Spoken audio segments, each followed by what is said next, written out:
नमस्कार, मी अमित पाटील. आपल्यासोबत LICWO झालेला आपला सागर दांडगे नावाचा स्टुडंट आहे. त्यांच्या आई उपस्थित आहेत. सागर दांडगे हा आपला 2018-19 बॅचचा स्टुडंट आहे आणि त्याचे ESIC UDC त्यानंतर न्यू इंडिया इन्शुरन्स मध्ये तो ॲज अ असिस्टंट होता आणि सध्या तो LICWO म्हणून भावनगर इथे काम करत आहे.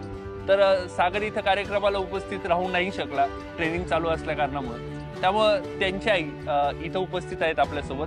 तर माझं सगळ्यात पहिले संकल्पतर्फे तुमचं कॉंग्रॅच्युलेशन, अभिनंदन. मला सांगा, सागरने तयारी करत असताना काय काय त्रास किंवा त्याला काय काय स्ट्रगल झाला तो एकदा विद्यार्थ्यांसोबत शेअर करा प्लीज. कारण सुरुवातीला तर मी रिटायर झाली. रिटायर झाल्यानंतर जी काय कंडिशन असते ते त्याच्या नजरेस आली आणि त्यानंतर त्याचे वडील गेले. त्या वडील गेल्यामुळे त्याला धक्का बसलेला होता, पण त्याच्यातून सावरू नाही.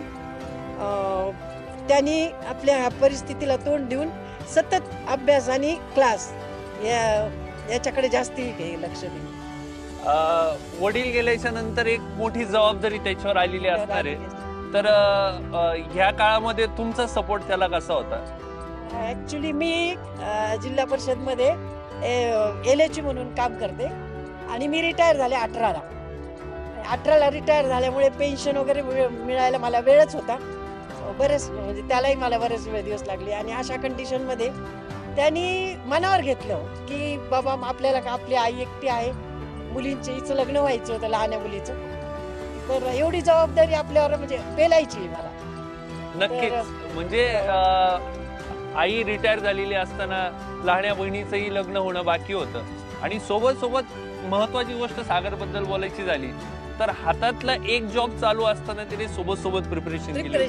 माझ्या मते त्याचं पोस्टिंग गोव्याला होतं, बरोबर? हो, गोव्याला होतं. आणि एवढं करून सुद्धा तो आज LICWO झालेला आहे. कसं वाटतं तुम्हाला? म्हणजे ती almost equivalent to class 1 post आहे.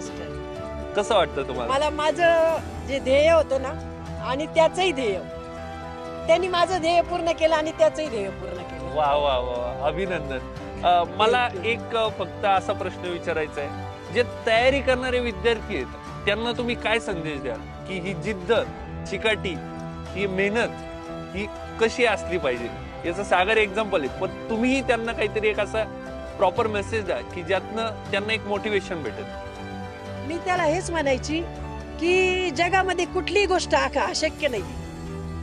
आपण प्रयत्न केल्यावर परमेश्वर फळ देतोच, आपल्याला प्रयत्नाला यश देतोच.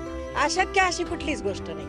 अगदी बरोबर. अशक्य मनुष्य काही पण. आणि मी त्याला कधी म्हणायचे, माझ्या मुलींना पण म्हणायची, अगं हे जे मोठे आपले विज्ञानचे हे काय असतात सायंटिस्ट, तर ते किती वर गेले, त्यांनी किती शोध लावला, किंवा त्यांचं डोकं तसं आपल्यासारखंच असेल ना, पण त्यांनी त्यांचं बुद्धी चालून किंवा ते इतक्या वर गेले, तर आपणही थोडंफार तर किंचित एक तरी काय पायरी करू शकू. अगदी बरोबर. आणि हे सगळं होत असताना समाजाचा एक वेगळा प्रेशर असतो, बरोबर? समाजाचा असतो.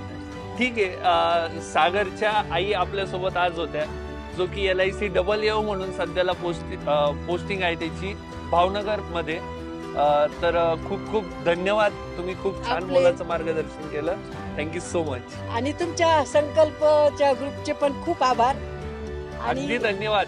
आमचा नेहमी प्रयत्न हाच राहतो की विद्यार्थी त्यांचे अथक परिश्रम करत असतात, त्यात फक्त आमचे एक गायडन्सची आणि असंच आणि तुमच्यासारख्या माता की ज्यांच्यामुळं मुलांना एक प्रेरणा भेटत असते. म्हणजे खरंच ही वाखाणण्याजोगी गोष्ट आहे की तुमच्या सगळ्या एवढ्या सपोर्टमुळे तो आज इथं पोहोचलेला आहे. Thank you so much.